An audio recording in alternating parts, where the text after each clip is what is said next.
Babukeli emakhaya, sengiso lesikhathi sekuthi usonzele kumabonakude wakho. Uvule inhlitiyo, umprofeti waNkulunkulu asatawukhuleka aphindze akukhulekele. Good morning and win today. Viewers at home, we are coming to you live and direct from Grace Center, Spofaneni Kamkoki. We want to thank God that His grace is at work in our lives. Kuto tonke timo lesibhekana nato, lokusiniketa amandla nalokusiniketa kuqiniseka, kwati ukuthi umusa wakhe uyasebenza etimpilweni tethu. Kude lokungasihlwitha esandleni sakhe. Kude lokungasisusa esandleni sakhe. Thina nje as long as sititshelile ukuthi siyatinikela kuye, yena ulungile, yena wethembekile.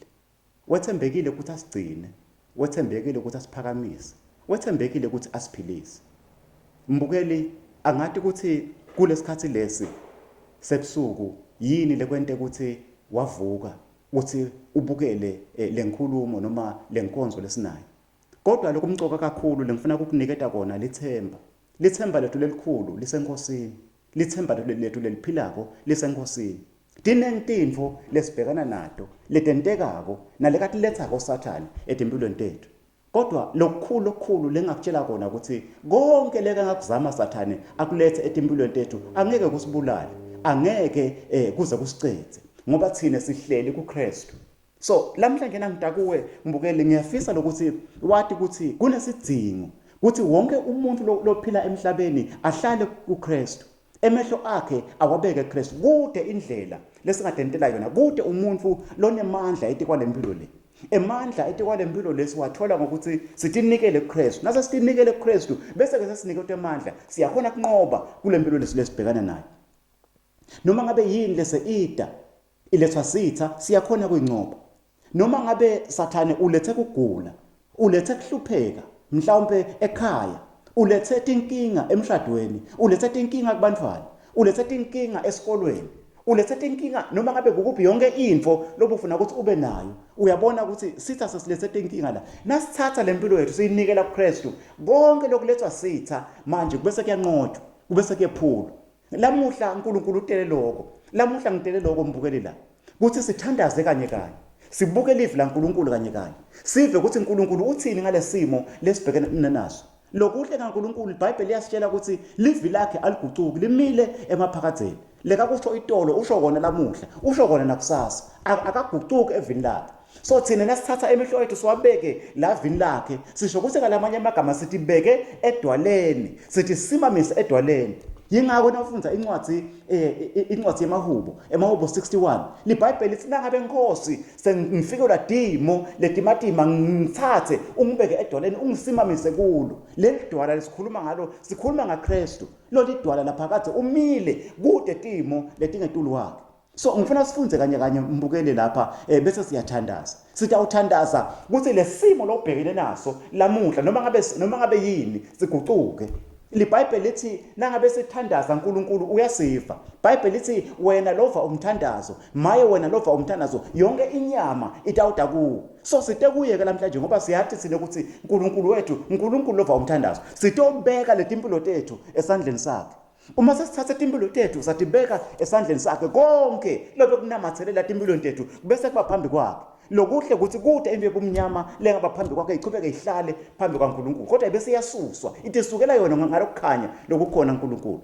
Ngifuna sibuke kanye mbukele incwadi yaJakobe. Jakobe 4 verse 7.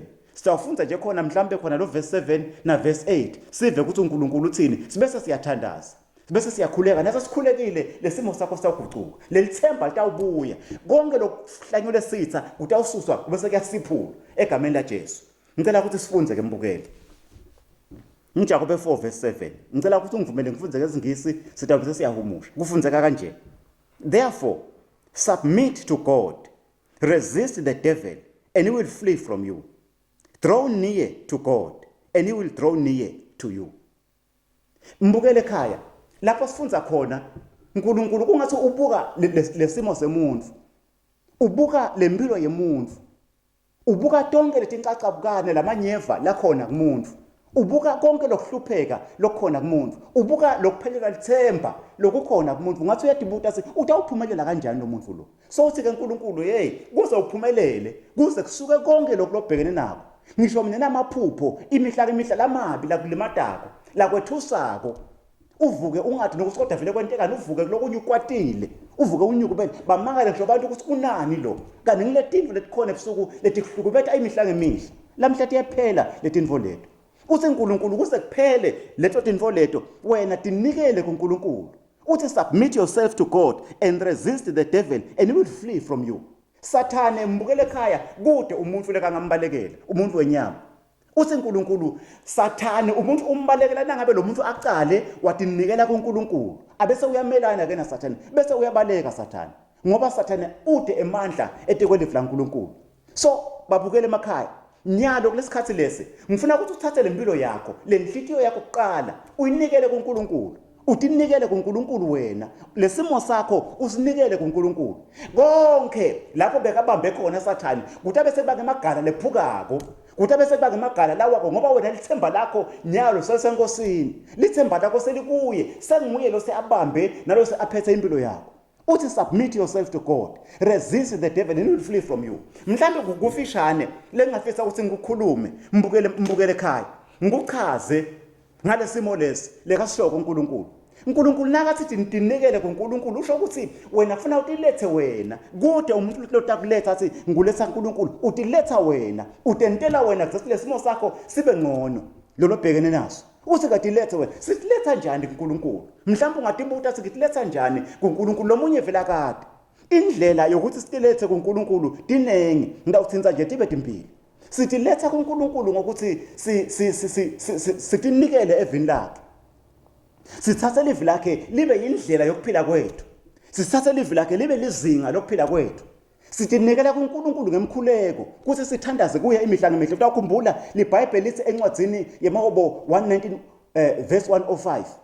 Lithi anafunza lapho liBhayibheli, livi lakho Nkosi lisibani etinyaweni tami, likukhanya endleleni yami. Ngalamanye amagama lisho ukuthi nangabe usokuye uNkulunkulu akuyuze kube nebumnyama la endleleni yakho. Ngalamanye amagama awuyuze ukhubatele, awuyuze uwe ngoba kunesibani lesakunyawo takho, kunekukhanya lokusekunyawo takho.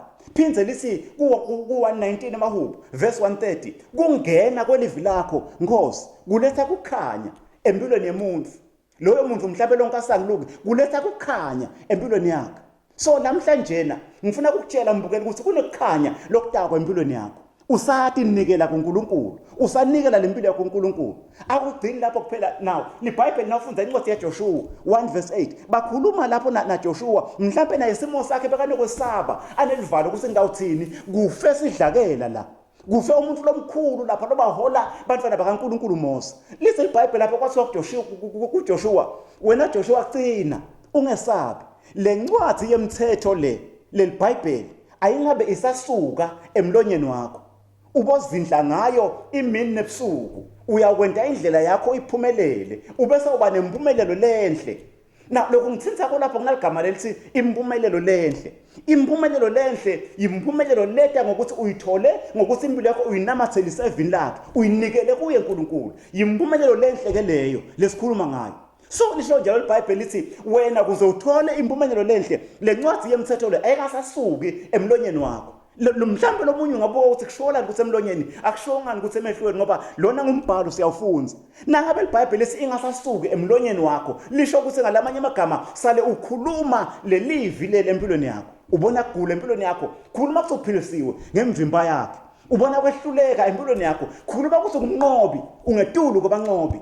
Ngaloko into yenkristu esiphambanweni ubona lusizi empilweni yakho, khuluma ukuthi wena ungumuntu lothokotile ngoba uNkulunkulu kuniketile intokodo. So liBhayibheli lisho lokona lisi le ncwadi yemthetho lo ingasasuki emlonyeni wakho. So ukhuluma yona, uzindla yona. Wena na ubona simo sithi simo kunephuya la, ukhuluma ukuthi wena you are rich in Christ, you are more than a conqueror through him who loved you. Mbukele ekhaya, Jesu uyakuthanda. Jesu ufuna lempilo yakho. Jesu ufuna lenhlitiyo yakho. Kodwa lengakusho lamuhla, angeke Jesu aze angena adlubulunzele afostelele empilweni yakho. Kufuna wena ukuthi utinikele kuye. Lengakutshela kona mina ukuthi ufuna uNkulunkulu ukukulwela kuba ingcenye yempilo yakho ngoba ungumdali wakho. Nguye lo wadala iBhayibheli lithi unemaplani lamahle ngempilo yakho. Emaplani akhe ukuphumelelisa, ukukunikeza ikusasa. Lo yamsebenzi lobhekene nawo lokunikeza usizi imihla ngemihla. Ufuna ukungena uNkulunkulu akulamulele.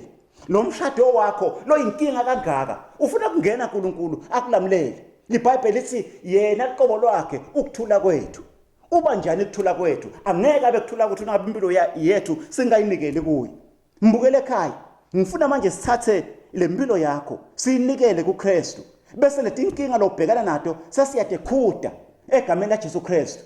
IBhayibheli lithi kunemagunya labekwe emlonyeni wethu. Nasekhuda Timothy yasuka. Angathi ngibukela ngani mbukele ekhaya. Mhlawumbe ngibukela nge-TV, ngecomputer. Mhlawumbe ngelicingo lwakho. Ngifuna nje kusulule isandla sakho usibhekise lapho kulelo ngibukela ngakho. Usaselulile lesandla will be a contact point for this prayer. As we pray, those things will be broken. Father, in the name of Jesus, I pray, Father, for my viewer here. I pray, Father, for this viewer. In the name of Jesus. You have said, Father, we must submit ourselves to you. Resist the devil and he will flee from us. Lord, right now, we are submitting ourselves to you. We are submitting ourselves to you. Any hand of the devil that was holding our neck, that was holding our lives, thank you, Lord, that as we submit ourselves to you, that hand is catching fire. That hand is getting broken in the name of Jesus. Father, we are yours. Our life is in you. You said, Father, in the name of Jesus, in you we live and move and have our being. My God and my Father, as my brother, as the viewer is submitting to you, thank you, Lord, in Jesus' name, that you are releasing light in his path, light in his career, light in his family, light in his destiny. Lord God, I am speaking over the atmosphere of the night in his life. That atmosphere catch light now. That atmosphere receive light right now. Any darkness, agents of darkness that are hiding in that light, that are hiding in that atmosphere, now be broken and go in Jesus' mighty name. Mbukele ekhaya sowukhululekile. Be blessed in Jesus' name. 12 Ekhathi nebusuku, Grace at Work. Fellowship with us every Sunday at Grace Center, Spofanini Gamkoki at 10 a.m. Tuesdays, we have a healing, prophecy, and deliverance service, which starts at 12 p.m. to 2 p.m. On Wednesdays, we are at Spofanini Gamkoki from 11 a.m. On Thursdays, we are at Grace Center, Nhlangano, opposite Build It, next to Puma Filling Station. Starts at 6 p.m. Grace at Work.